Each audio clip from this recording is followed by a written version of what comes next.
Yo. I'm gonna give it a minute because it's been a minute. So I'm gonna let everybody, give people time to slide in. I feel like being respectful. I'm back, bitch. What's up, everybody? It's your man 3K the Boss, aka Mr. Two Hands Up, Fah Fah. You already know what it is. Shout out to everybody. What's the business? Shout out to the whole boxing world and all of that. Okay, great. Let's get into it. Hey, man, it's funny things that you fucking find out when you press pause on a computer. Shit looks really funny. Oh my God. I can't wait. As soon as I got time, you guys in for some amazing shit.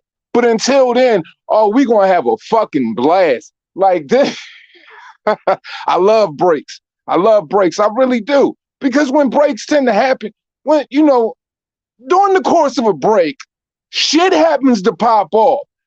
Shit that I can believe, shit that I can't believe, shit that is just out of this fucking world and just utterly hysterical. But all in all, it makes for great shit. It makes for great boxing talk. So that's fucking dope. That's really dope. So I don't know if y'all want to throw a couple people under the bus. Y'all want to play catch up. Whatever the case may be, I'm all for it. But damn. Don't ever say, or don't ever in life question me when I question a motherfucker's character ever again. In life. I'm just going to start there. Respectfully. I say that with all due respect and all respect in the world. Or maybe I don't, but respectfully though. George, the Last Patriot, salute. What's goody? Good evening, sir. Boxing God, what's poppin'? Arlet, what's goody? So, yo, have y'all heard this motherfucker Tiafimo? Have y'all heard this dude Tiafimo? Like, goddamn Biggie said it was all a dream. Goddamn Tiafimo said it was all a scheme. I mean, at the end of the day, I don't know. I could take so many Biggie references out of this shit. T.O., give me one more chance. It was all a dream, T.O., it was all a scheme. It all go hand in hand because this dude really is. I don't know if Kambosos beat the punch drunk stupid into his dumb ass, but how does he even have the gall to jump out there and say it was a scheme? And then he catches himself up so many times in the ways that he's talking. This goofy motherfucker, I know y'all heard him. I know y'all heard him. Did y'all hear him? Miguel, what's goody? Did you hear him? I'm definitely going to continue, but I want to know if y'all heard him first. This dude is crazy. He starts off the interview with Fight Hype like, I don't know if this dude is on drugs, like whatever hospital he came out of, whatever type of shit they gave him. I don't know if it's throwing him off, giving him a chemical imbalance, anything like that, but this dude is all the way fucked up right now. He is all the way fucked up, mentally fucked up. Like, how can he just think this some type of Anunnaki, like, 7-day fucking theory? Like, this shit was all conjured together by the fucking Illuminati, the powers that be, the all-seeing eye. I don't know what the hell this dude believes. But what type of scheme? He says, guess what promotional banner it was under? And this is in reference to the upcoming Devin Haney and George Kambosos fights that's supposed to be taking place over in Australia. So the purse bid that you and your dad wanted because you guys said Triller wasn't doing the right thing. That was a scheme? Hold on, better yet, let me get this straight.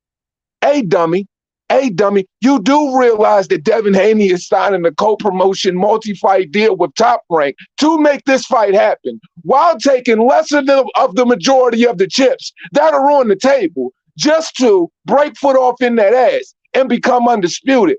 But let's not gloat over here, Two Hands, and say you didn't say Devin Haney was going to end up being the best fighter in the world 3 years ago. But that's a whole nother thing. But I'm just saying, though, you do realize this is a top-ranked situation, and for every situation you in right now, you ask for that situation. But I don't know if you just too punch drunk and stupid and you just all the way forgot. I'm just saying, y'all help me figure this shit out. Is he really this dumb? I mean, but if you can't judge the sins of the son unless you measure up the sins of the fathers as well. But damn, the father is that fucking stupid as well. So the apple ain't falling too far from the tree. I mean, shit. Fuck. Newton's law of gravity. Imagine that. Newton's fucking law. But anyway, look. This dude is a fucking gump. And then his dad, look, and him and his dad, right? They're on two fucking completely different frequencies right now. And let me explain to you what I mean by that. So his dad is on one interview talking about his son was ready to fucking die. We were in the ICU for like 4 days or some shit like that. Like what? And first, they fought him wrong. Hold on. So let me measure up all of the bullshit that his father said in like a matter of 10 seconds. I'm gonna look at in 10 seconds. I'm gonna look at some comments. Excuse me. So he said his son was about to die. He couldn't breathe. And because he couldn't breathe, he couldn't take directions. Then on top of that, what else did he say? He said it was because he fought George Kambosos the wrong way. They didn't fight him on the back foot. You're never supposed to fight anybody like that, while at the same time beginning it all off and saying that he's a dirty fighter. Y'all catch all that? I mean, imagine how you think probably about 10 minutes of my life was. Because that is about how much time it took him for me to be on this fucking adrenaline-induced fucking rant right now and have all of this shit to say. Incredible. Incredible. While everybody is gassing the WWE slap of the fucking world, I mean, I guess it is a form of combat, with Will Smith and Chris fucking Rock's goofy ass, you got these stupid motherfuckers. Jesus Christ, man. Jesus Christ, man. Sly Tennessee salute. Wayne Henny was goody. Miguel Moica was popping. Boxing God. Listen, man, listen. So, what is it? Was he ready to die? Was it George Kambosos is dirty? You fought him the wrong way. Your son was couldn't take directions because he couldn't fucking breathe. So I guess when you can't fucking breathe, you can't fucking hear either. But breathing, like, what is it? Like, I don't even think that these motherfuckers understand that in this portion of the digital age, everything you do, we are going to slap the shit out you with all of it. And they deserve to be slapped the shit out of right now. Like, this is the worst shit I've ever seen. Congratulations. You have to give it to him. He has far exceeded Adrian Broner's expectations at this point. Like, I can't even have these type of expectations for Adrian Broner acting the ass. This guy's completely taking the cake. Crazy shit. Crazy shit. He say he was going to duck. That's basically what he said. It's more because he basically said that he was going to make Devin. Yeah, then he said he was going to make Devin have to wait for the belt a little bit longer. But after you said you fought your mandatory, you will be willing to fight Devin Haney. See, this is the thing about boxing, bro. And I think that, from all of these situations, because there are a lot of things taking place right now in the boxing world. I think one thing that we have to understand is like, we can't underestimate, having patience with this era of boxing, because it's one of the things that we're going to have if we want to mentally survive in this shit and have any form of enjoyment out of it. So we definitely have to reserve and exercise all levels of patience. If anybody has that left when it comes to the boxing world, if you love it, I'm sure you got a whole fucking lot of it.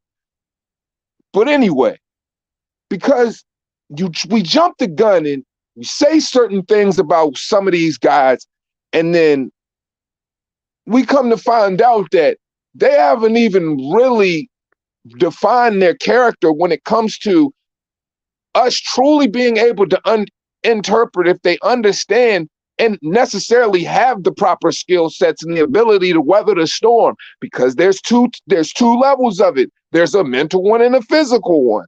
So, you know what I'm saying? So like, for me, I'm really, really, really going to just sit back and chill. But another thing, I'm never going against my gut instinct. When it comes to these motherfuckers' character, when it comes to me believing that they're a coward, yo, we can't like reinvent the wheel here. This shit ain't no fucking complex math for geometry. Like, there is no reinventing the wheel. When we see a motherfucker, and he clearly is doing some suspect shit in the sport, that is 100% what it is. There is no way around it.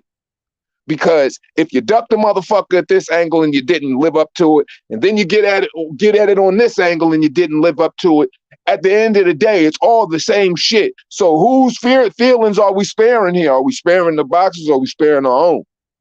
Because really, if you're not living up to it once, all I gotta do, look, man, ain't the old saying something like, you know what I'm saying? You know what I'm saying? Like, what is it? Something about whatever it is, something about when you first meet a person, you know what I'm saying? Like a person show you who they are, some shit like that, whatever the saying goes.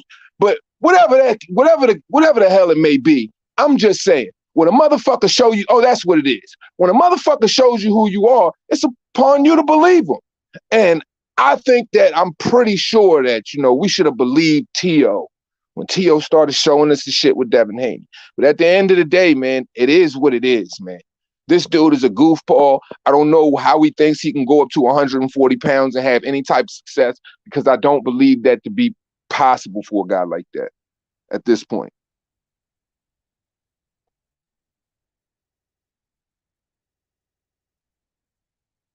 Like, this motherfucker can't do, like, you can't, like, man, listen, man. And his father is doomed. And like, yo, is this, like, I think this might literally, I don't even have to rush it. But mark my words, if nobody has said it before, I'm going to go ahead and say it now. This is quite possibly, I'm going to go ahead and say this shit in advance. This is quite arguably and quite possibly going to be the most toxic father-son, trainer, and fighter combination that boxing has probably ever seen before in the sport going forward. And in this era, that says a lot, because nobody cares about any type of given toxicity when it comes to a father-son trainer, unless that their father and son is winning, and they're doing a whole lot of winning. And his son is a hell of a talent. I mean, T.O. has talent. The motherfucker is more flat-footed than a platypus and a fucking walrus put the fuck together. He can't move worth a fuck. But does he have talent? Absolutely. But given the circumstances and given everything that goes along with all of this shit, you can't tell me looking forward, if you have any type of common sense, that this might not be the most toxic father and son boxing combination that boxing might have ever seen. Because I don't see nothing good coming from this shit. Matchroom and DAZN don't even have the rights to the undisputed fighters, ESPN, Lou and Bob. That's what I was saying. I was like, bro, how the fuck are you going to... That's how you know he's stupid. That's how you know he's stupid, right? And I literally have this fucking picture here paused on my laptop, right? I wish, you know what I'm saying, I was on my laptop right now. I'm on my cell phone, but if I was on my laptop, I would show y'all this picture of him on Fight Hype with his fucking eyes all cross-eyed and shit during that interview with that big-ass fucking nose and that flat-ass fucking head he got. Like, and the motherfucker looks like a literal, like, Hills Have Eyes type jackass. And the shit is real fucking hilarious.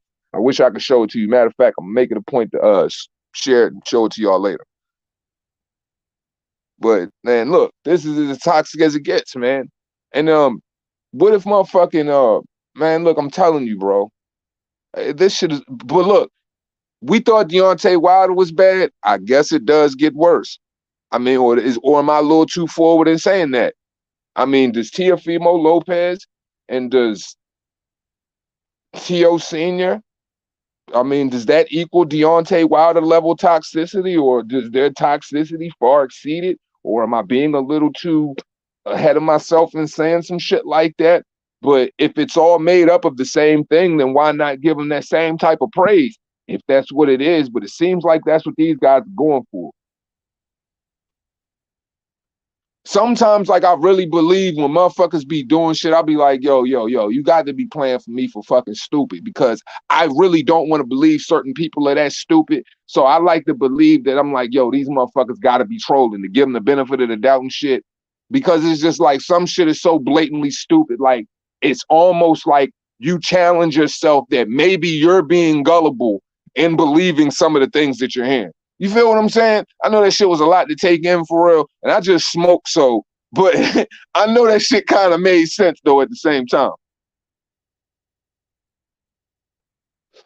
I'm serious though. The level of some people's stupidity has me questioning if I'm fucking gullible and I need to just wake the fuck up. But that's the level of shit that we're on with Teofimo and Tio Sr. So why not put them on par with his peers? And I mean, shit, this is a Mount Rushmore type level of contradictions. This is a Mount Rushmore type level face of like bitch assness mixed with jackass shit. Like, so to put your face up next to the ass of Deontay Wilder, I mean, that says a lot. That says a lot. And I think that he has no problem achieving this right now. I mean, shit, as far as I'm concerned, that motherfucker hopped right up in the baby seat.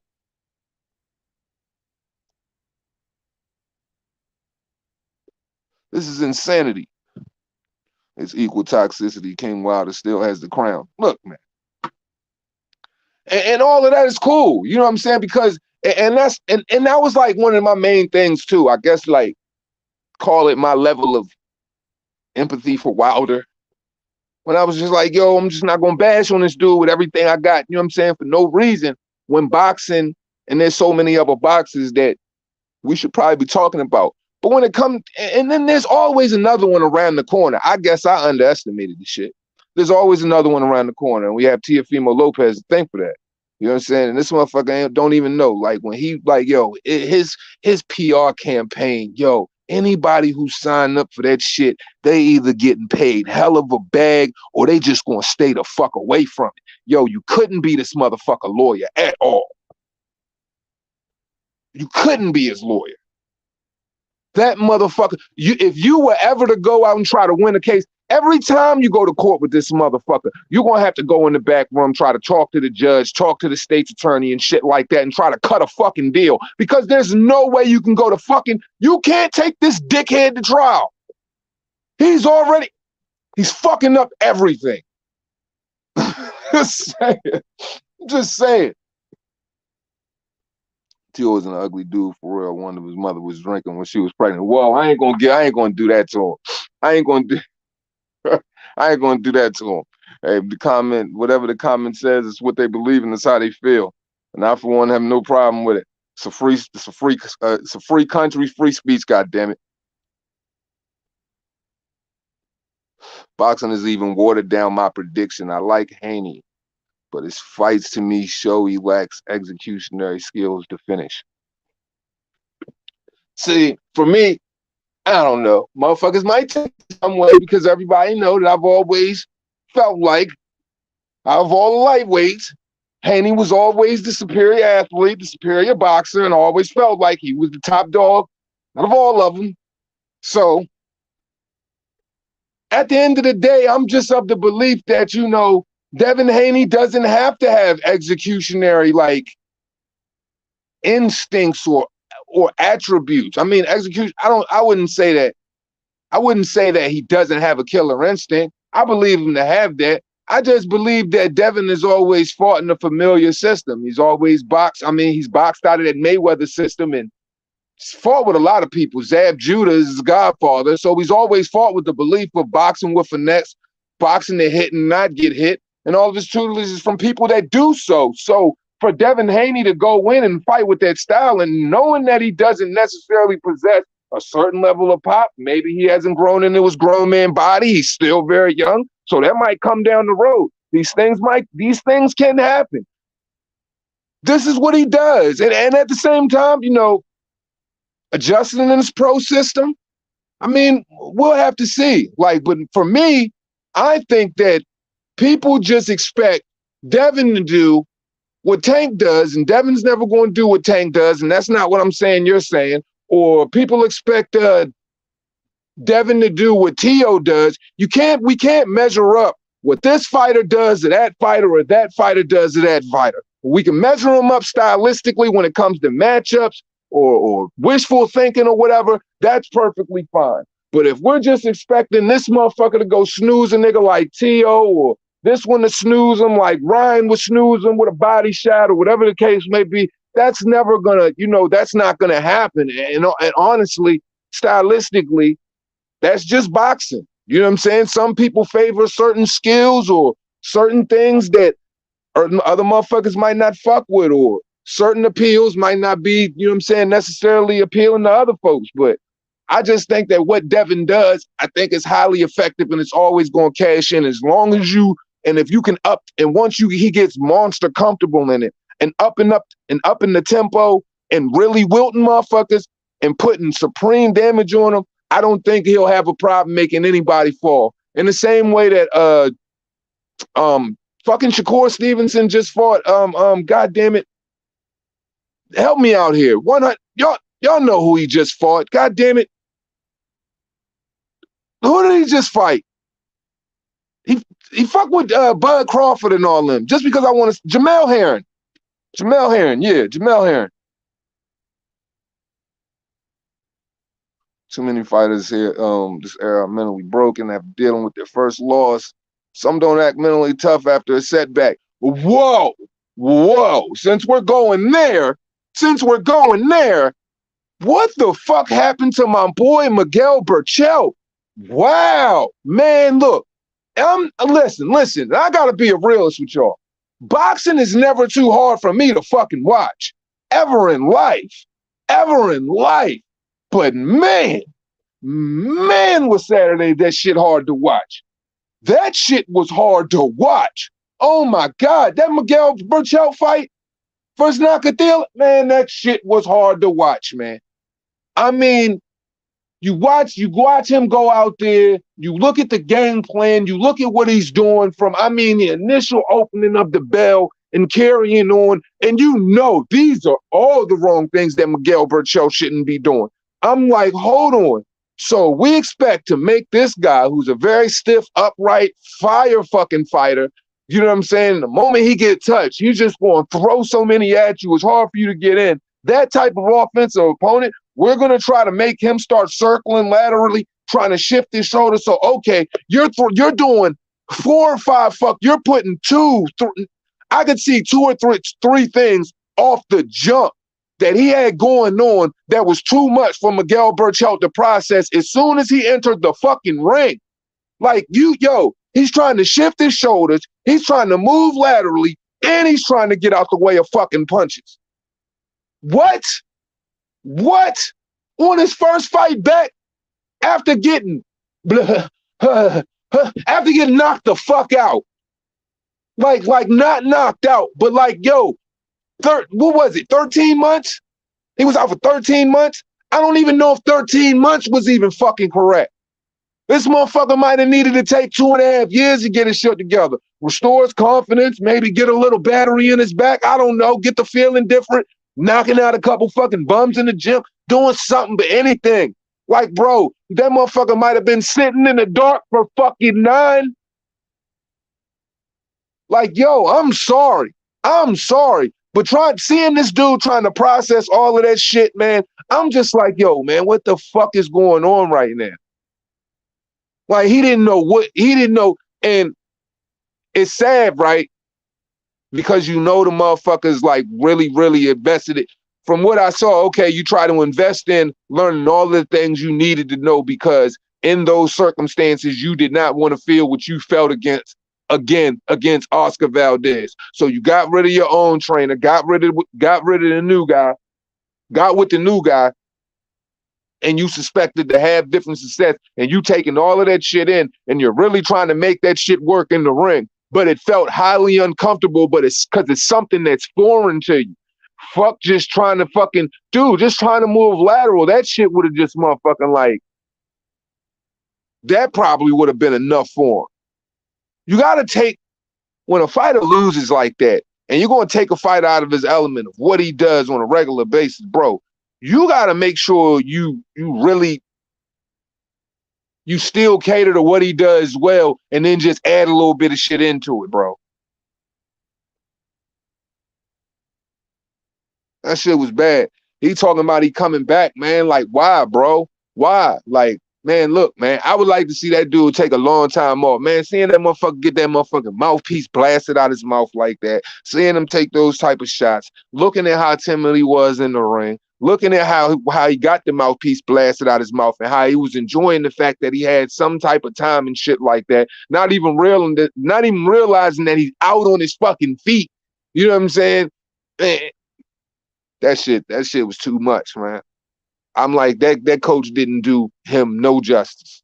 No justice. Because anybody to know anything knows, bro, you cannot try to put that much on a motherfucker and then throw him in there. Then the matchmaking was terrible. Like, I'm not even saying like Nagatella puts the best punch together or is the strongest motherfucking fighter in the world or anything of the above, but I just feel as though his style, given the circumstances and what he was trying to learn. If you were trying to implement all of those things, that's not something that you should, that's not an opponent I would have started him with. I'm just saying, I would have gave him somebody who's going to sit right in front of him, beam a couple of them at him, let him get used to being able to shift, you know what I'm saying, laterally around his opponent instead of his opponent being able to have an upper hand and shifting around or boxing him. Just think that was just stupid. I wouldn't have done that. Oh, he definitely saved him from that. I'll give him that. Capitilla definitely did that. But what I'm saying is this, though. It's like, yo, I saw that shit coming from the first and second round. I called that shit.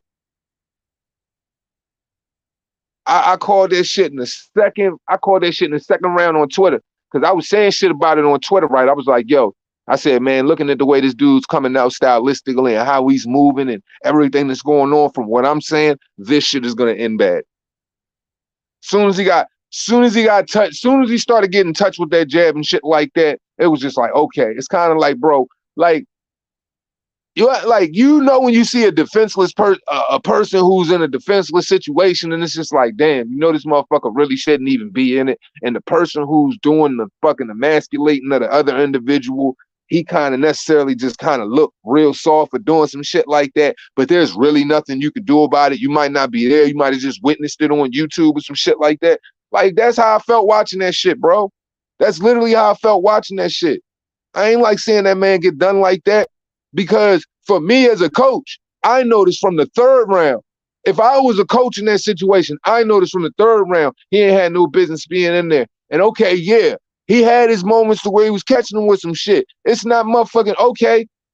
Nakatila shouldn't have never been in that position where he was getting caught with that duck ass shit anyway. That's because he was exhausted, winging a bunch of shit out there, knowing he could touch him all crazy. But no, man, I would have been through in the towel. That motherfucker ain't had no business being in the ring with that man, man. He ain't had no business being in the ring. Mickey Dell was goody. Wasn't that the same guy Shakur fought and was showing respect for because of his punching power?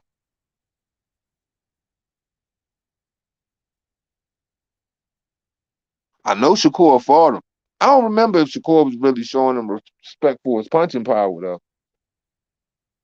Was that wasn't the guy? Wasn't that the guy Shakur had the boring 12 rounds with when everybody was questioning? I think that was. I think that was him. Wasn't that the guy Shakur Stevenson fought? Correct me if I'm wrong. When everybody was giving him his shit after he went the distance with this dude and put on a lackluster, what people considered a lackluster born performance. And that was the fight. People were questioning him before he came out there and completely just demolished Jamel Herring. I think that was the fight.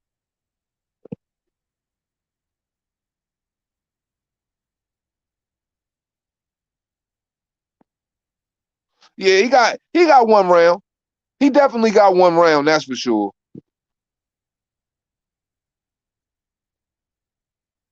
But yo was drugged up and set up like Tiafimo. God damn, man. I mean, look, man. I don't think, look, if honestly, man, what y'all think? I think him being in that situation, it seemed like more or less that I feel like somebody might have pushed him into it. And yo, man, I want to say something too, bro. Man, I can't stand Josh Warrington, bro. I don't give a fuck. I don't care who don't like what I'm saying right now, but I cannot stand fucking Josh Warrington, dude. Like, I don't like this dude. This dude, like, yo, he's going to fight in fucking Leeds. He's going to fight. He's going to fight in his home country. Man, look, bro, don't even come to you. Don't even come to the United States with that bullshit. Don't even come to the United States with that bullshit. Come to the United States if you're going to fight Laura. Other than that, keep your ass over there because all that motherfucker do, right, is if he feel like he being smothered and he tasting any type of punches in the body and anything like that, I don't give a fuck what the ref job is to do. All this bitch do is fucking headbutt those. Now give him credit. Yeah, he win the fight. Prematurely stop. It didn't matter. He was winning the fight. I'm not saying that at all. But man, that dude is boring to watch, man, and he's a bad fighter, man. I just don't like that dude. Then I don't like the fact that this motherfucker gets a belt. He gets a belt after this nigga got completely emasculated and headbutted motherfucking Laura just to get out the second fight. That nigga's the third round ram, man. I don't give a fuck what nobody says, man. I don't like that dude, man. I really, really, really do not like that dude. And I don't say that like, man, look, man, man, me and that motherfucker could be in the same place, man. It could be any type of boxing event. Yo, I got to get fucking 50 fucking feet far away from that guy, man, because I do not like him at all, man. I don't even know how y'all stomach him over in the UK. And I say that with all due respect, respectfully. I don't even know. I really mean that shit to the bottom of my heart. I don't know how y'all stomach that dude. I don't know how y'all walk down the road and then y'all fucking give him a fucking thumbs up and call him a warrior or whatever the fuck y'all doing over there. I don't know how y'all doing it, but yo, I couldn't do none of that shit for that dude, man. That dude is a bum. Yo, I done seen this motherfucker get so many gimmies, goddamn Biggie even looking to give a nigga one more chance.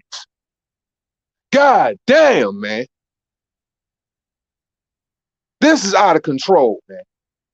I don't know. Look, maybe it's me. Maybe I might have somebody might have put something wrong in my fucking water the other night or something like that. I don't fucking know, but I just did not wake up feeling like this.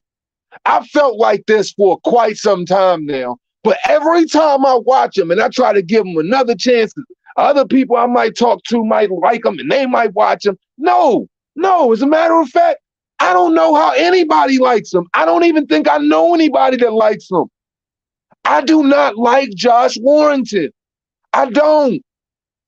That motherfucker goes out that bitch, headbutts like a son of a bitch, and I mean lives on his forehead.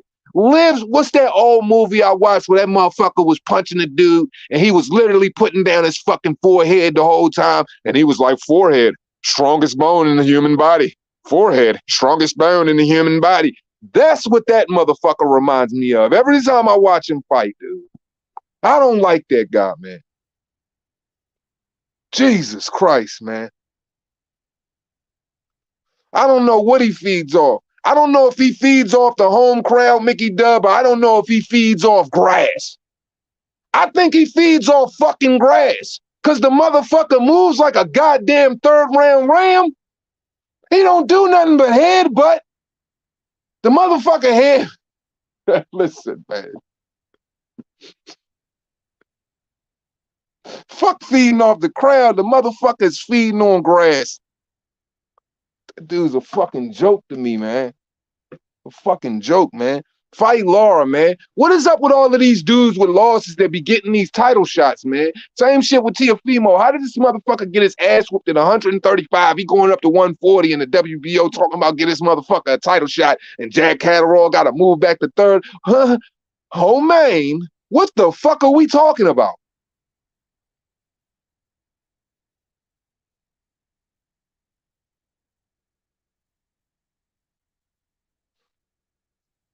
If all you do, you fighting there, you can headbutt and be a champion. Nothing came of the mugger, 7 street tough. Leave that shit outside of the ring.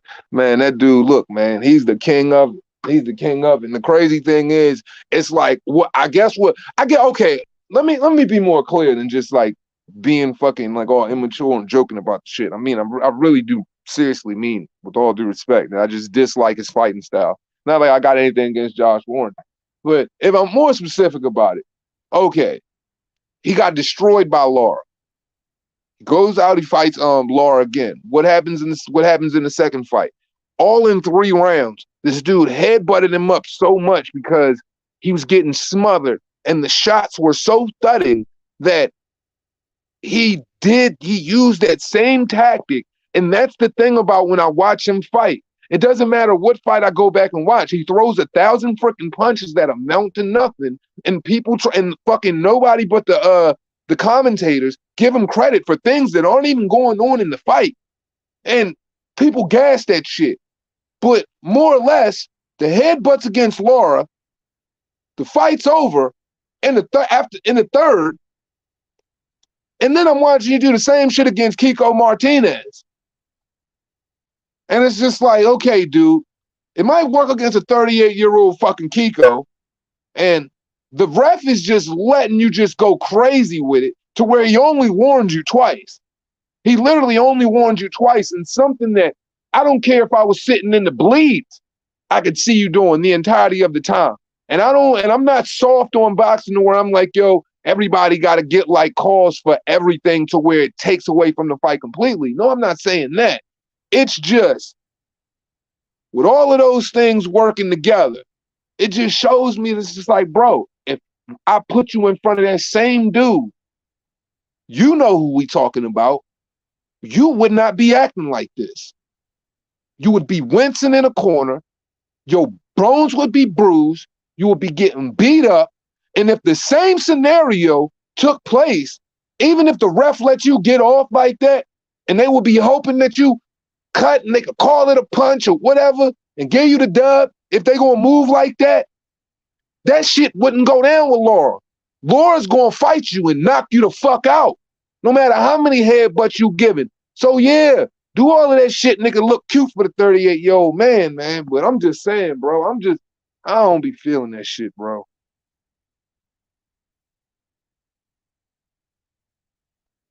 Why not fight Catterall for the WBO spot? Honestly, man, that fight might be, that fight should be a real easy for Teofimo, for real. If Teofimo fight Jack Catterall, that should be a real easy fight for him. But honestly, this is how I feel about it. I feel like, why should Jack get pushed to the third? Why isn't Jack up for getting a shot at the title anyway?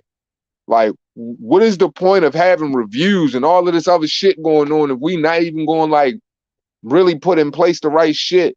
And fucking Josh Taylor, he just running around just gloating about the shit. Like, man, boxing is a funny game, man. But I heard Terrence Crawford going to the PBC though, and they still trying to pass that motherfucker around like a bad STD. No, no, better yet, they trying to be hands off like a coronavirus, because don't nobody want to touch that motherfucker, man. As soon as Ellie asked Jamel about Terrence, that motherfucker said, "Oh man, Terrence need to get his shit together. What do you got going on over there with Top Rank? Blah, blah, blah, blah, blah, blah, blah, blah. He need to get his shit together with Top Rank." Like, what difference do it make, bro? It don't matter if he got stuff going. Look, man, y'all don't let the guys who follow boxing follow boxing. Clearly, the person that's asking you the questions, they generally are waiting to get a response. Like, they're not waiting for you to try to deflect and say, talk about his business practices. That's not the answer that they're looking for. Why can't motherfuckers just say they want to fight somebody? And if those individuals who can't say that, that just chalks up to exactly what I'm talking about.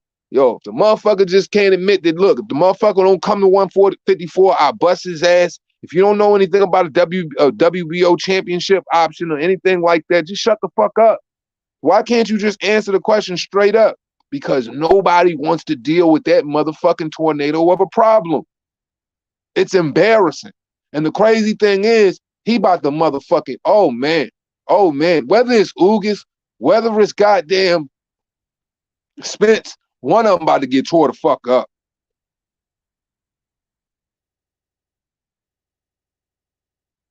He's about to do him bad too. Hey, look, the writing is on the wall. This is the look. It don't get sweeter than this. It don't get sweeter than this. Bud is in his prime, and look, this is going to be the best 3 years of this nigga whooping ass. Motherfuckers is going to see, and watch how big of a star he become. Watch how big of a star he become too. Look out, world. Watch out, world. What they might try to do is, if he beat motherfucking Spence ass real bad, they might try to give him Boots Ennis. But Boots need to he gonna have to fight Boots Ennis. But Boots gonna have to motherfucking unless he goes straight to 154 for Jamel. But I don't think Boots ready though.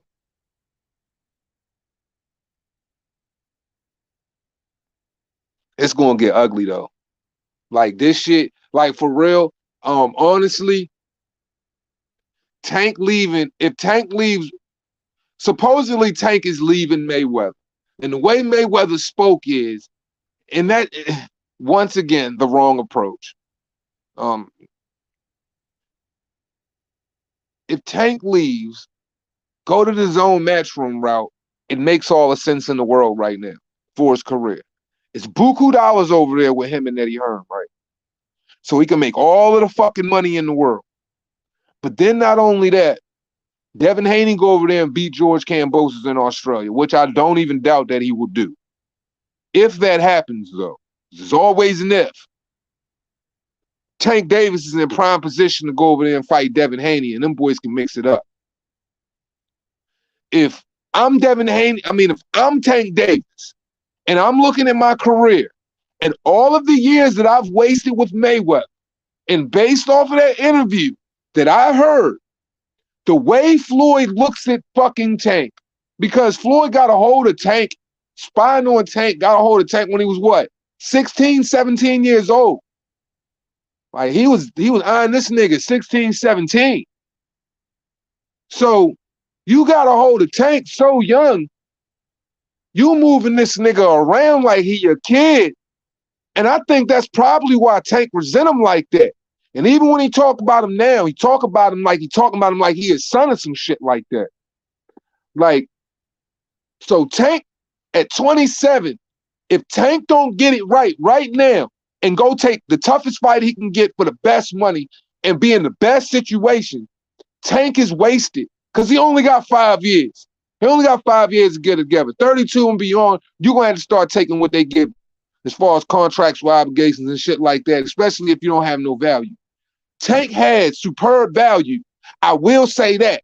Right now, does he have it? No. But can he have it? Absolutely. But only time will tell us.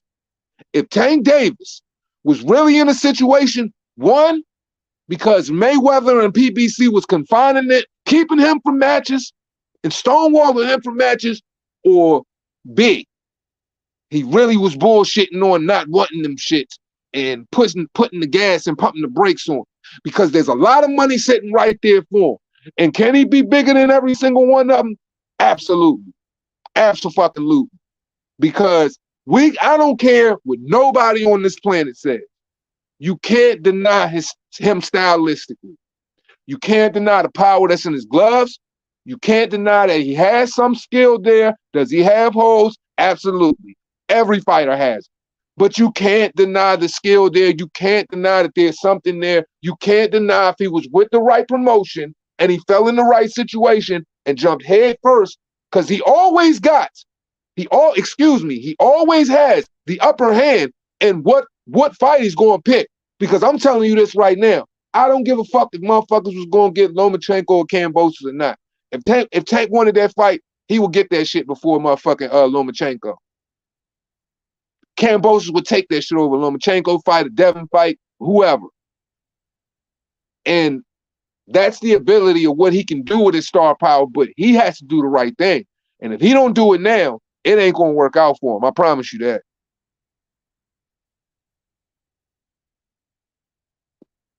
It's literally now or never for an extremely talented fighter that just happened to be getting busy at the time he was young, and he's still only 27 years old. And the fact that this motherfucker Floyd straight up said, yo, Tank is like a son to me. He's like a son to me. Bro, you don't talk about no grown man like that in the media that is no relation to you when you got kids. And motherfuckers got a problem. And especially you being a black man, and this ain't about no race shit or nothing like that, I can just identify. Like, you being a black man, I don't care if you come from certain circumstances or not. No nigga, no grown-ass man is looking for another grown-ass man to call him daddy. You know what I'm saying? Especially when you got kids, you got problems, you got struggles, you got shit that a motherfucker was never there for the entire time of your life.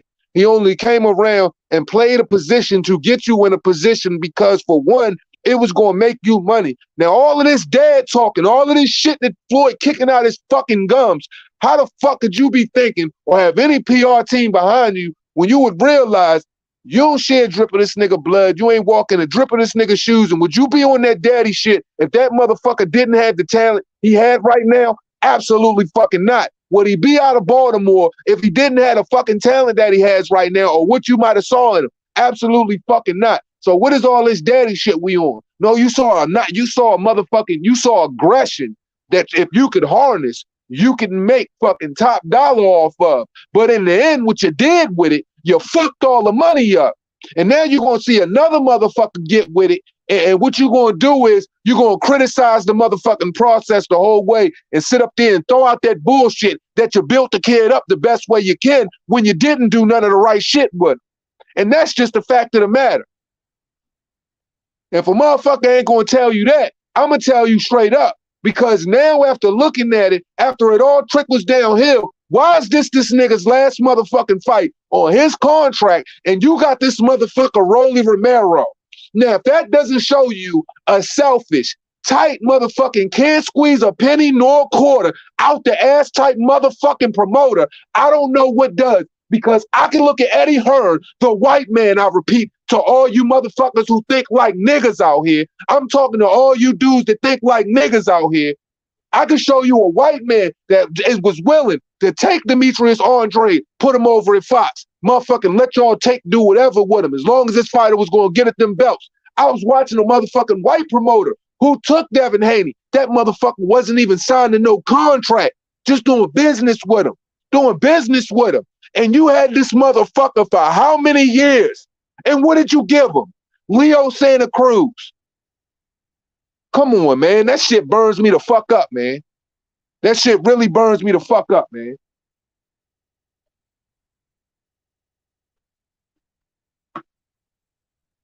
I don't see how motherfuckers like when I realistically look at that shit, how can anybody look at that shit like, yo, for every opportunity you had with Tank,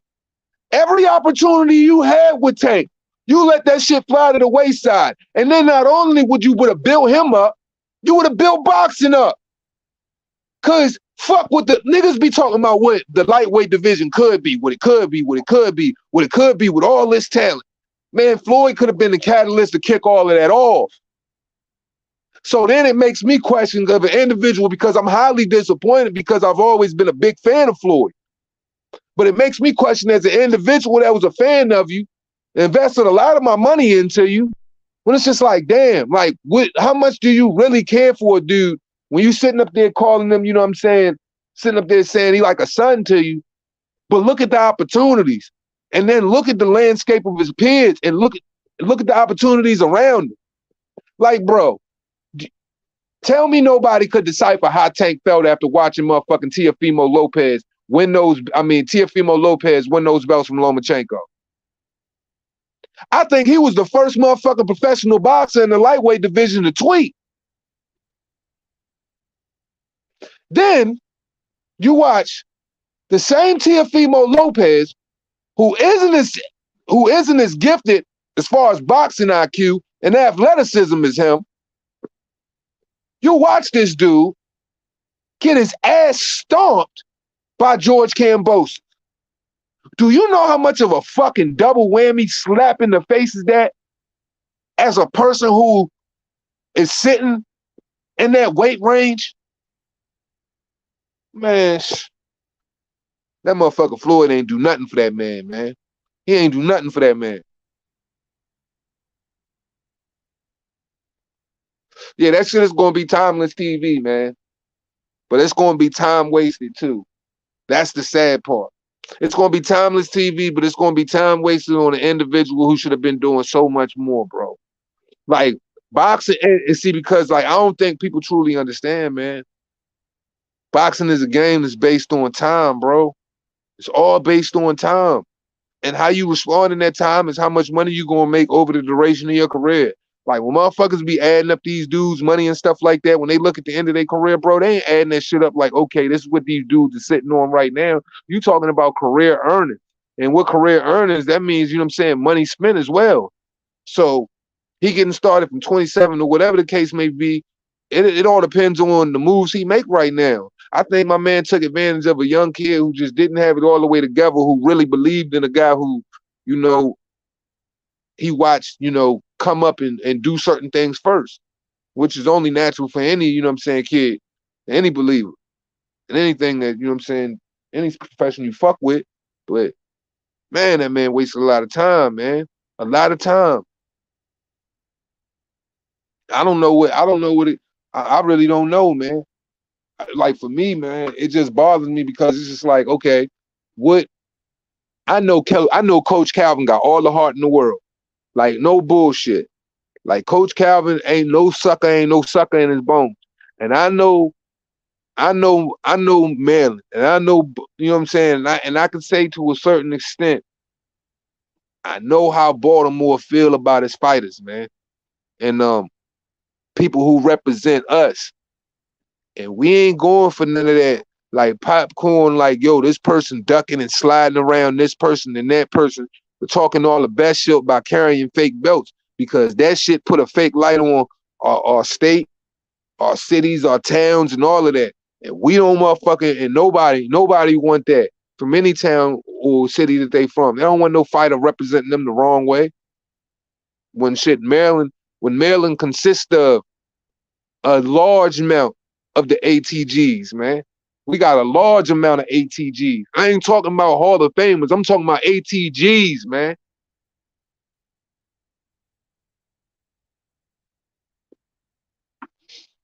That's like that, like a son of me narrative is the same audience energy that the relationship between Tyson and Custody Amato generated without the genuine gravitas marketing bullshit. Yeah, bro. And it's like, man, it's like, bro, it's like you could tell too, right? Like the interview when the one guy asked him the question, which fight was it after? It was after the Pitbull Cruz fight. And I think it might have been a Lomachenko question, something of that nature. And this dude went off ranting about Canelo and all of this shit and all of that. Like you could see Tank was beside himself. Like Tank was like, bro, every time I'm in an interview, bro, I hear more Floyd trying to jump off and like make sure I don't respond and say I want to fight this dude. When really every time he jump in front of me, he makes me look like a sucker, bro. He gave him that look in his eyes. Like you could see it. And it's like, man, look, man, fighters get top, man. Look, man, boys grow to men, man. You gotta respect that shit. I don't think Floyd ever gave this dude one bit of respect. But you want to know a dude who perfect for him? Rolly Romero perfect for him, man. And I'm sitting back like, yo, I bet you motherfucking Floyd betting any amount of money, man. He hoping Rolly do whatever he do. But man, Tank gonna leave that shit without a scratch on him. He gonna knock Buddy out for being too overexcited. He gonna overextend himself with that wild shit he doing, and Tank gonna uppercut that boy to hell, man. I'm just hoping that, look, man, because I've been very critical of Tank. And I really don't like putting so much what could be considered as negative energy into certain fighters. I really would like to big up them all, but understandably so, it just don't work like that.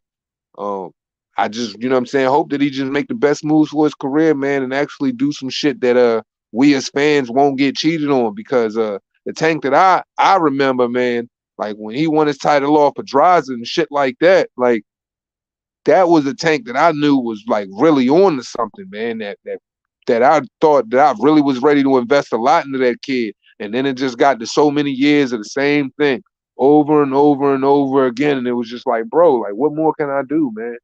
It's like you gotta start, you gotta treat him just like you treat everybody else.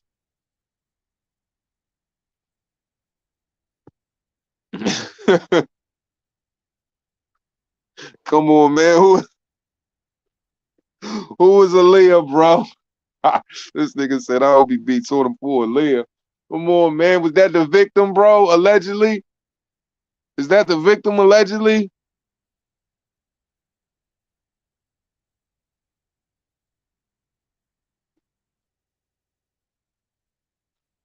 Oh, for at least 6 rounds. I said Aaliyah. I said, is that the victim? Allegedly, is that the victim? That's some funny ass shit. I ain't even gonna hold you. Yeah, man. I think if anything, man, Tank on Rolly prime to get stung up by Tank, man. Cause look, Rolly gonna try to get real. Rolly gonna try to get real rough and tumble with Tank. Tank ain't gonna like that shit. Tank gonna bomb on Rolly for real. The Tank gonna try to walk Rolly down. Rolly gonna try to forearm the shit out of him, move him back, and he gonna try to throw a wide. He gonna try to hit him with a banging ass right hand, or he gonna try to come up out of it and come underneath. Either way, I think Tank's I think I don't know what it is with Tank with straight right hands, man. I don't know if he can't really see shit.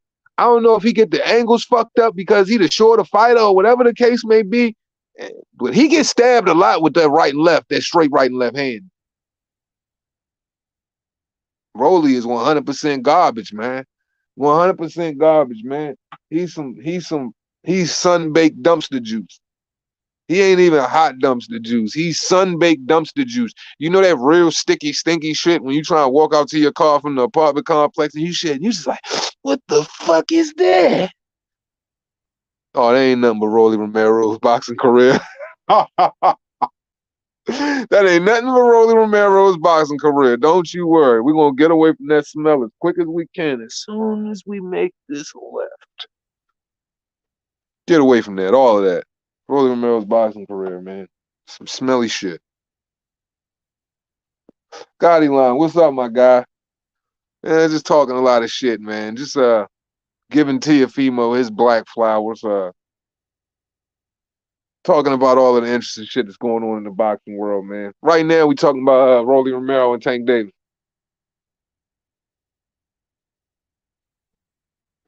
How Tank gonna knock Rolly the fuck out? How Tank gonna knock Rolly the fuck out, and Rolly gonna be trying to motherfucking throw exhausting overhand rights and try to put forearms in the man's throat. Pause.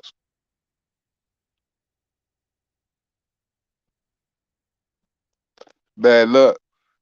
Hey Jeff, I gotta say that, you could quite possibly be right.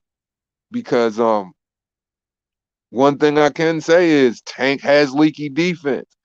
But I don't know, for some weird reason I'm of the belief that it comes from the jab, man. It comes from the jab. I don't care if it's the left or the right hand. And I don't know if it's always being the shorter guy or whatever, or maybe that might be some way that I'm trying to hypothetically see it. But he's very susceptible to getting hit. And my thing is, Rolly be trying to one time that shit though, bro. Like there ain't a time I don't watch Rolly Romero when he screamed, that's when he punched. Yang, yang, yang. Swear to God, it sound like a fucking. I ain't even gonna say that. That shit'll definitely get me demoted. Uh, but yeah, man, he be doing that yang yang shit like he trying to wind up a fucking like he trying to crank a chainsaw or some shit like that. Y'all know what Rolly be doing. That weird ass crazy yell every time he throw a weird wide, very wide right hand. from a weird ass angle and shit like that. And he always boxes. He boxes like the crazy thing is he holds his guard, his forearms are out. Like they're trying to push, like they're trying to push up into your chin and your throat. Like he's ready to blow the shit out you. Like, I don't know how what type of guard is that, bro? He holds his hands like, what's that dude off of Punch Out, man? The Flamingo dude, man. What's his name? Don Flamingo? He hold his hands like that. Ain't the dude on Mike Tyson's Punch Out named Don Flamingo? Tell me. For real, man. I'm dead ass. I need to know. Yo, hold on, let me ask my computer real quick. Let me cut on. Hey Google. Who is what's his name? Don Flamingo? Anybody know? Oh shit, I done cut the motherfucker on. I think that, yeah, Don Flamingo. Tell me fucking Rolly Romero does not hold his guard like Don Flamingo.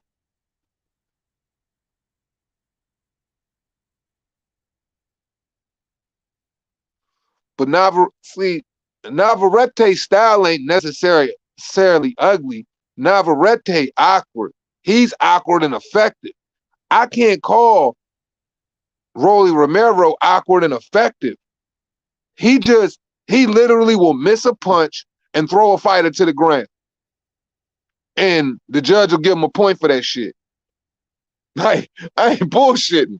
This dude literally misses punches and slams niggas.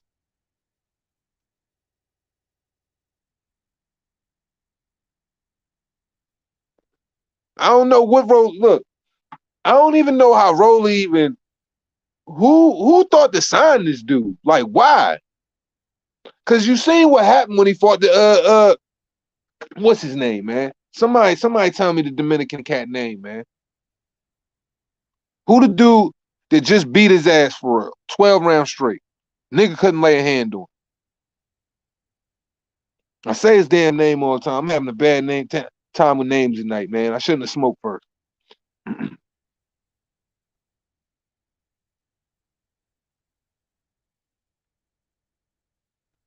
He's an ace ass sleep, but he ain't a boss. Yeah, man, look, man. Yeah, man, Marinez, man. What's his name? Jackson Marinez? Jackson Marinez, right? Jackson Marinez? Is that his name? I think his name might be Jackson Marinez, shit like that.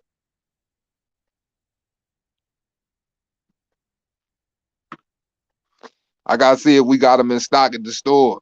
I think the only brunch they had at the store when I went the other day was the regular ones. I got gelato cake and do-si-dos.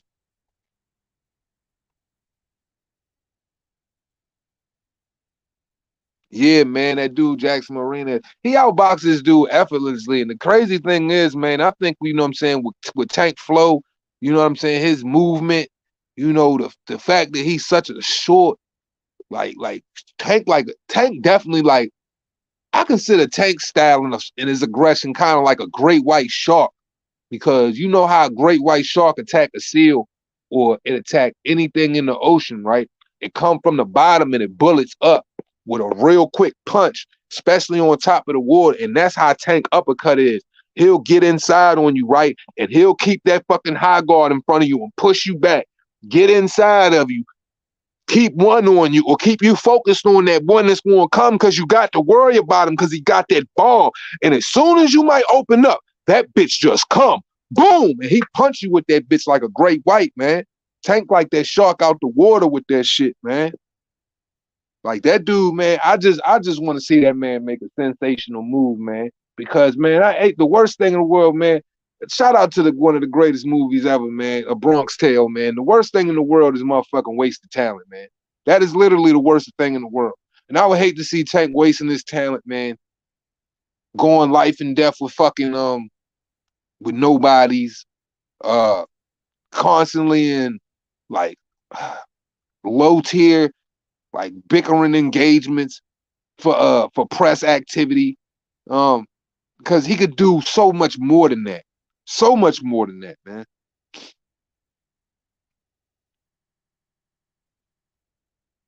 For real, man. That's what I'm saying, man. That's why I consider him like the great white shark of like the lightweight division, bro, because it's just like, bro, that punch, man, that uppercut is fucking ferocious, bro.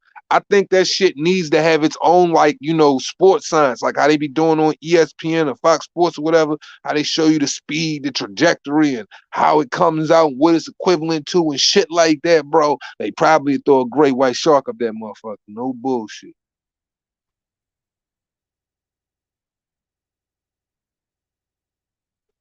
Gotta get, man. Look, man. If anything, like we could probably be witnessing 2023 being probably 2022 to 2023 could probably, be the most electrifying couple of years we might have had in boxing in some time. Depending there's no type of delays, no wild injuries, because the things that could formulate down the line and the other things that are taking place, like bro, like some positions, some pieces could be moved, man. Shit, you want to know what's another really little underrated good fight that I'm looking forward to watching? Shit, man. Stephen Fulton versus Danny Roman, bro. That shit looks fucking good, bro. That shit is gonna be great, bro.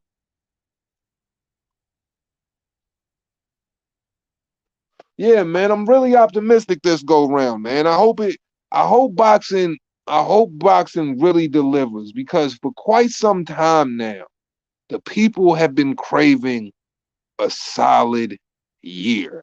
Like not like like it's sad that like before it used to be like at least fucking like 3 weeks out of the month you want some good boxing, you want a couple good, you would ask for like a couple good showcases a month out of boxing. That's what you could get around the clock, no questions asked, memorable fights all around the board. But now, man, you just hope to get like one decent season, whether it's spring, summer, winter, fall. I don't give a fuck how your fucking shit works. You just want one good, solid fucking season of boxing, let alone one good year. So what they would do is it would seem like they try to cram everything from the start of September all the way down. I mean, not from September, from June all the way down. And they would try to stack you up towards September through the end of Christmas or whatever they could give you. But like seriously, man, they got it spaced out to where, we could be getting some good things along the way. And like I said, man, people are leaving, people's contracts are up. So just like there's changes every year in the NFL, whatever sport anybody like to watch, there's gonna be those types of changes in boxing too. And some of those shits could really, really shake up and move shit along. My whole thing is, man, the one thing that needs to happen, man, that is supposedly already taking place is the Terrence and Premier Boxing Champion. I think that's the biggest thing because I think that'll probably be the most impactful to the sport as far as movement and growth. Like the welterweight division cannot be a standstill. And it can't, and I'm sorry, it's nothing against your Denius Ugas. It just can't be just the Ugas and the Arrows of the world. If it's going to be the Ugas and the Arrows of the world, the other guys got to be moving right along just with it for it all to make sense. Like you can't have Terrence Crawford in the 147 division and there be no action around him. And we can't have hypocrites and detractors, shooting the shit down and making it worse. If there's gonna be hypocrites and detractors, we're gonna need Terrence Crawford over at Premier Boxing Champions. Those are just the facts of the matter.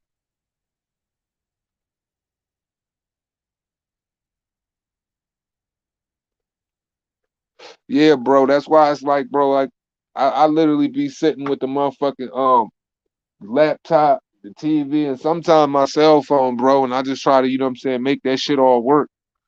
Like for real, because a lot of that shit is going to clash, and some nights, bro, you get great cards, and the broadcasters don't see it that way, and they make that shit clash. And honestly, all of them should be under the agreement, and then but then different time zones and shit like that. I don't think there's no way they could ever get that shit right. It's not like they operate on each other's accord anyway, unless it's competitive.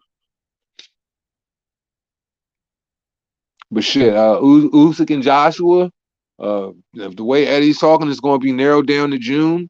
Usyk's back from Ukraine. He training, so Hmm. Hmm. I don't know, man. I hate to say it, bro, but I really don't think Anthony Joshua's gonna win. Like, I don't know what's going on with him, man. Like, and I'm not saying that in a bad way. I just don't know what's going on with him. And maybe nobody, rightfully so, nobody should know. But I mean, for me to, I'm not counting him out. But I would like to say that if I'm surprised, it won't be just like some, you know what I'm saying, like quickly fleeting feeling. Like, I would be extremely happy for that type of progress. But there's not enough out there for me to understand what he's really got going on for me to say what type of success he's going to have. And like not even like a little glimpse of like how he training, what's really his mentality when it's going into this fight. Like what you like, I don't know.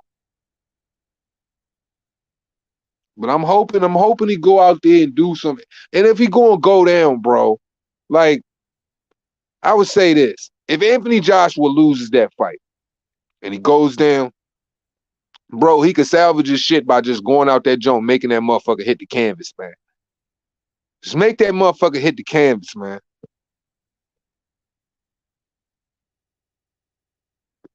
You watch fuckers diving out that shit, and then witness protection, no PBC gonna have a ghost town of people running from Bud. Man, listen, man. You can only do watch how much them motherfuckers start to, hey look, when Bud get in town, I bet you the niggas go like this, right? They're gonna be like, man, the zone over there paying that money, I heard. Man, I'm gonna see what the zone talking about. I'm almost up a contract. A lot of niggas gonna be talking about they up a contract, or they gonna be real friendly talking to Eddie Hearn, doing a whole bunch of shit, bro.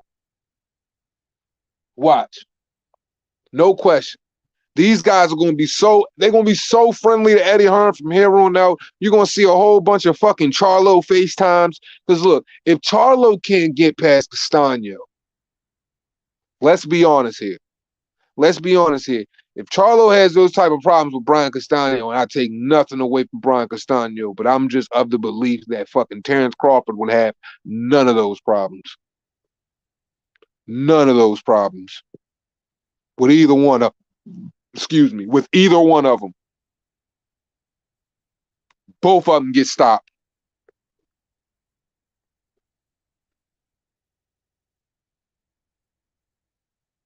Yeah, bro, that's all you can hope. You know what I'm saying? And like, look, man, at the end of the day, man, it's work, man. These boxers just got to do what they do. But AJ, man, I just suggest, man, that you just be a heavyweight, Brody, bro. Just be a heavyweight, bro. But when Bud touchdown, these motherfuckers is going ghost town, man. All you gonna see is that dusty animation that Roadrunner leave up every time she fucking just speed off on motherfucking Wile E. Coyote, dumbass. That's motherfucking gonna be Bud speeding through the opponents over at the PBC. Motherfucking Keith Thurman, that motherfucker gonna have more philosophical conversations with Fight Hype about how he's gonna retire and fucking comparing everything to this and that. Like this motherfucker's gonna be painting all types of pictures of excuses for Fight Hype. I swear to God, it's gonna be a beautiful fucking canvas, turn all different types of colors. That motherfucker is gonna get up out of there. I swear to God. Like fucking Jamel Charlo, Jamal, like them dudes, they not gonna start showing up for certain shit. PBC gonna have the picture, the photo shit. You know how PBC got the photo. When they add Bud Crawford to that shit, right? Y'all know what I'm gonna do. I'm gonna take a thumbnail and I'm gonna just start putting red X's through niggas. And that's just gonna be like the list of all them niggas I see on his hit list. I'm gonna make that shit the meanest thumbnail. I'm gonna put red X's all through these motherfuckers because I know he is going to just start running through them one by one by one. Keith Thurman can't take no body shot up. Let's start with that motherfucker. Who's next? Errol Spence, all he can do is third forward up, counter fucking right hook. Who's next? Just wiping them out. You got fucking Sean. You seen the way Sean Porter was rolling around all on the floor like a goddamn, like he had the Holy Ghost in him and shit like that. That motherfucker done caught the vibes of Jesus. That bitch started rolling around on the floor. His dad even threw the white towel out there trying to cool him off.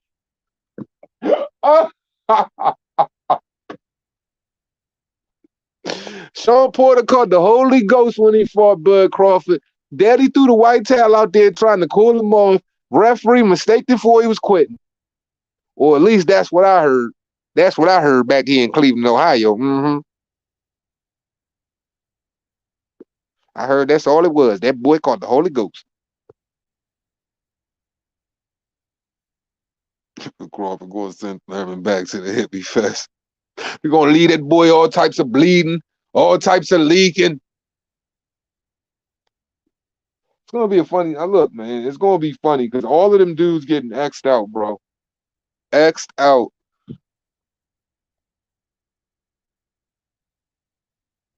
Oh, it's just a bingo card. We're in the call are the only ones in the room. He has all the cards. Man, look, man. Al Heyman over there, like, look. See, cause this is what I was trying to explain to I was talking to Boone about this shit on the phone one night when it came to Terrence Crawford, the situation, and how these guys talk about him, right? I said, Boone, I was like, think about it. I was like, Mayweather, Premier Boxing Champions, all those guys over there, they've been loving to get a guy like Bud on their promotion. Bro, if they could have got a hold of Bud 5 years ago, 4 years ago, oh my God, they would have loved to have him. And I'm going to tell y'all why. See, Al Heyman, he might be all behind the scenes and shit. Sam Watson, he's always out there with his twin boys and shit. But them boys know fighters, man. I mean, you can go back to their first signing with Vernon Forrest, man. Those guys know fighters. And when you get a fighter like Terrence Crawford at your stable, you can literally do a completely different type of PR. And what I mean by that is they're always on the defensive every time it comes to Tank. You got to try to sensationalize it. You got to walk Tank this way. They're trying to walk Tank that way because they can't fucking afford for him to catch an L. They can't afford for him to lose. They know he lacks defense in certain areas. Certain things might get him in trouble, and that's just a risk. They can't afford the blowback for their only so-called chip and the way they represent them. They can't do that. So they're always on the defensive side when it comes to promotion. When you got a Terrence Bud Crawford, a guy doesn't matter the style, doesn't matter the level of opponent he's been up against, he's made it all look easy on all levels, consistently. Knockouts consistently of guys. Most guys are going to go 9, 10, 11, 12. Seems that Bud can just flip on that switch, find that point to knock people out easily. You got a guy like that, you can get on the offensive all day on the promotion. You can talk shit to the 147 guys over at the zone. You can talk shit to the 147 guys over at Top Rank. You can talk shit to the 154s. You can talk shit to the upcoming 140s. You want to know why it's that? Because you got all the confidence in the world. When you send this motherfucker over to the zone, broadcaster or whatever, or to bring that motherfucking money back or to bring that title back or whatever, you got a fucking huge percentage chance that he's going to bring all of that shit back. And your boy, he's going to lay him the fuck out. And all he's going to do is make Premier Boxing Champions look better. Time and time and time again. So it's money you can invest into popping all of that shit. You ain't got to be always trying to defend yourself or figuring out how to sound like, you making a loser sound like a winner all the time. Not saying that Tank is a loser. But let's be honest here. A majority of the conversations that have to do with Premier Boxing Champions, whether it's Jamel Charlo, whether it's Errol Spence, whether it's any of them, they have to do some type of defensive promotion in the form of where they just can't talk shit and let their nuts hang when it comes to their fighters. They always have to coddle them. They have to keep them close to the tent, and they have to put them behind a high fucking gated wall and a fucking big ass shield too. Because they always go out and they have the tendency to look regular against fucking in-house regular opponents that they just flipped through a catalog, and we just sat back and we thought, who the hell is that guy? Well, when it comes to a Terrence Crawford, you don't have to do that. There is no need to go defensive on the promotion. There is no need to sit up there and act like, okay, well, he had this type of day. He's not going to have that type of day. And I can't guess what his days or nights are like, but we, as human beings, we work off of probability, percentages, and things of that nature. And when you show me a guy that hit 147, he's knocked out everything in front of him. He cleaned out a 140, and has got a whole bunch of motherfucking sensational victories on it. Nobody happens to give him credit for. I mean, at 135, but wherever he goes, I mean, that would just show me that I could really talk a lot of shit with that guy. He didn't sit at the top of people's pound for pound list over the biggest fucking fighter in boxing for no fucking reason. So when you have a guy like that, you can do different. Even with a Jermell Charlo, the only reason they take chances with a Jermell Charlo is because the chances and the risk are under the Premier Boxing Champions banner. The reason that they take the risk that they take with Errol Spence, they're only going to take the so-called risk, and the way people dumb it down and deflect the bullshit and go round robin with the respect, because those fighters are in-house round robin PBC fight. There is no risk when a motherfucker lives in the house with you. You can keep every fucking argument when you're amongst your family. Most of the time, your next door neighbors, your best friends don't know what the fuck is going on unless you tell them. Same shit with Premier Boxing Champions when it comes to the matches they make. Same thing. That's what goes hand in hand. The type of promotion they do. Not with Bud Crawford. You don't have to do that shit. And that's when the game changes. And that's when people finally get to see, okay, now we flexing a little muscle because we got a little muscle.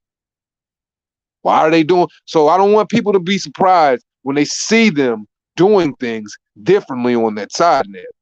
And I'm not talking about with X, Y, and Z, but don't be surprised when you see them like, oh yeah, you can fight Bud. Or yeah, you can fight Bud. If it makes sense, dollars make sense, make money for sensational fight. Yeah, you can fight Bud. And yeah, we're willing to do it over there. Don't be surprised if they're willing to, or they're not as snooty or snobby about contracts or obligations that they usually are when it comes to that other band of misfits that they got over there. Because they don't embody what Floyd is used to embodying. And that's what is hard work, dedication, the ability to go out there, win amongst other champions, your peers, and be able to have that fucking, ability to bring that shit back like that. Like, yo, I don't even know why people are pretending to be sold on Jermell. Let's not pretend like this dude didn't go out there and get a fucking, like, the dude didn't just fall on the ground so he could win those belts. That dude literally laid on the ground and got paid to throw that fight, allegedly, so Jermell could get those belts. And can't nobody tell me that body shot motherfucking was what it was. We know what that was. Jermell, we love him for all of the things we love him for, but skill set ain't necessarily there yet. That's if it was, Castano wouldn't be doing the things he's doing to you.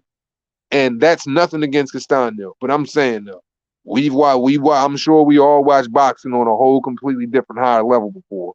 So if you have, then you understand what I'm saying. A lot of these guys, I can't write them off as special. They're just current champions. But that's all I got for you guys today, man. Hope all of you guys have a great night. I'll be back as soon as I can. Hopefully boxing will keep going in a great direction. But until next time, as we always say at the end of this shit, cost you nothing. Pay a nigga no mind. Respect everybody for tuning in. Peace out.